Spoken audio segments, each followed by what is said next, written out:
اول خو دغه ټولو ملګرو ته سلامونه وایم. بله خبره بیا دا ده چې د مشرانو داسې وو، علما کرامو نه داسې وو چې په دین کې کامیابي ده. کامیابي چې ده که هغه د دنیا ده او که هغه د آخرت ده، نو هغه په دین کې ده.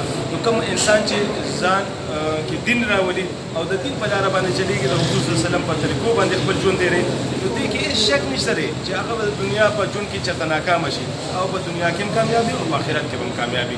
نو دې لپاره د خپل کارونو روزګارونو سره سره دین ته هم وخت ورکول پکار دي.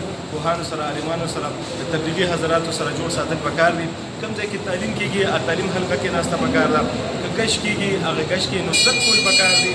او که ټایم د سره وي روزه کې یا داسې زیات ټایم وباسئ، لاړ شئ 4 میاشتو کې وختونه ولګوئ، الله به هم ژوند بدل کړي او ډېرې کامیابۍ به درته درکړي. ډېره مننه. همدا پیغام بس تاسو ته مونږ دا پیغام د تبلیغ نه یو خبره ده چې الله نه کېږي، الله د غیر نصیب دی. زموږ ژوند یقین صرف الله په ذات باندې، پیسو باندې، زموږ په خوارۍ محنت باندې تاسو الله دې ملکونو ته رسولی یاست، د الله شکر ادا کوي.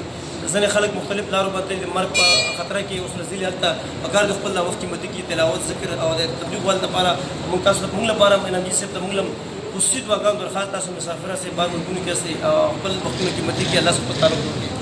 السلام علیکم ورحمۃ اللہ.